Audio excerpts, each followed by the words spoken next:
So, yun mga ka-Rachel, tirada na sa daan rescue mission na naman tayo. Titirahin natin ngayon is 6M70 na naman. So, palagi na lang tayong 6M70. Double EGR pero yung design ng pressure pump at injector niya is pang single EGR pero double EGR to mga ka-Rachel. Ang problem nito mga ka-Rachel is hard start lang ito mga ka-Rachel. So, ngayon ay observe muna natin yung engine mga ka-Rachel. Naman?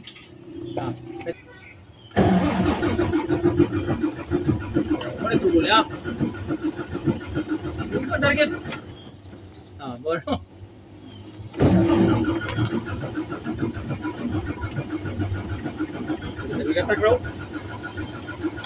Luyan, action luyan. Ito yung problema niya mga ka-Diesel, hard start siya mga ka-Diesel.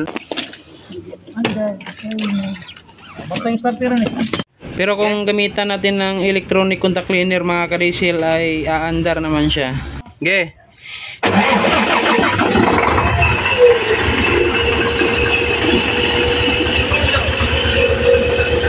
So makikita natin na walang palyado yung makina mga ka-Diesel. Okay.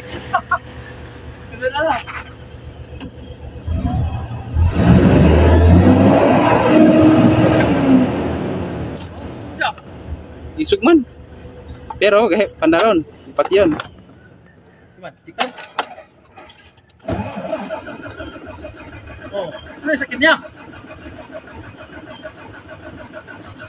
Luya na lang yung kwan, tingin mandal. Saka.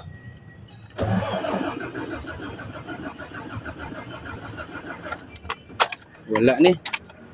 Ang ginawa lang namin mga ka-Diesel ay dinouble check lang namin yung injector mga ka-Diesel kung may problem ba. So pag test ko dun sa machine ay okay naman lahat mga ka-Diesel. At yun, binalik din namin agad mga ka-Diesel. Wala naman kaming nakitang problema sa injector mga ka-Diesel. Kasi chinek lang namin kung mataas ba yung leak ng injector kasi isa din yun na maka hard start yung injector na malakas yung back leak mga ka-Diesel.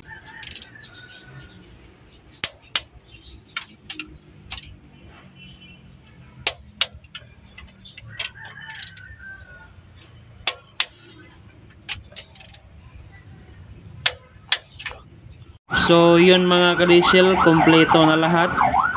Try natin paandarin ulit mga ka-Diesel kung aandar ba siya. Okay. Ikrang lang kachot. Okay. Uy. Yun, biglang lang hina yung battery mga ka-Diesel. So yun, pinalitan namin mga ka-Diesel.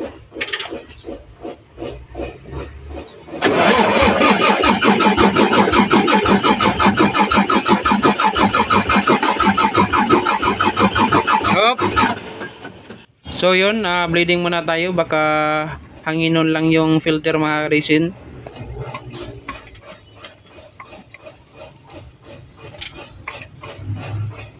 Okay. Okay.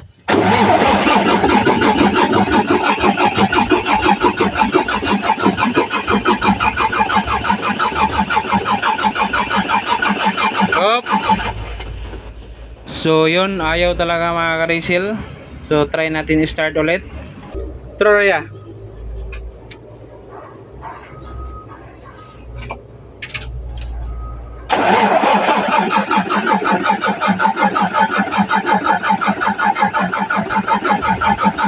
Ayaw talaga mga ka-Diesel. So ngayon ay try natin ulit contact cleaner mga ka-Diesel kung aandar ba siya. Giro ya.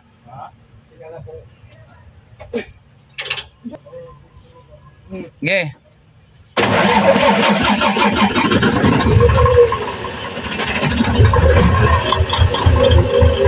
So yun mga ka-Diesel, mandar siya.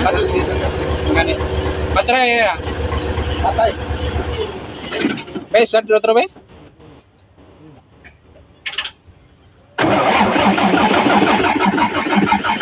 Hop. So yun mga ka-Diesel, ganun pa rin. So ngayon ay gamitan na muna natin na pinagbabawal na tik-tik. No DTC siya. wala namang trouble code na lumabas mga ka-diesel. So ang gagawin natin dito is actual test natin mga ka-diesel kung saan naabot ang pressure ng common rail mga ka-diesel. So yun, common rail pressure, tignan natin dito mga ka-diesel kung saan naabot yung common rail pressure nya.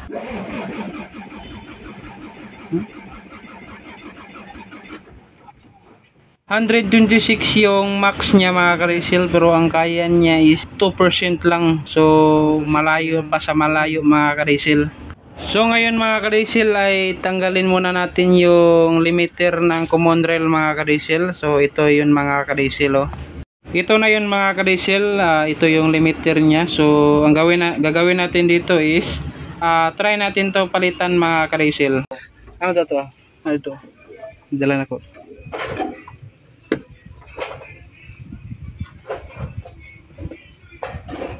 So ito yung ipalit natin mga ka-diesel kung ano yung resulta na nito. So ikabit na natin to mga ka-diesel. So yan mga ka-diesel, nakabit na natin. So paandarin na natin to mga ka-diesel. Excited na ako dito. Sige na, start na. Kadugay bagay diha, uy. Okay.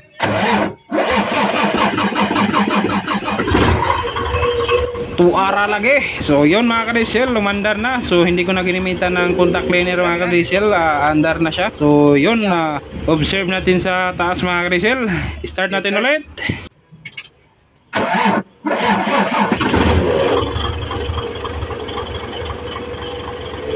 Inay pakargaan sa.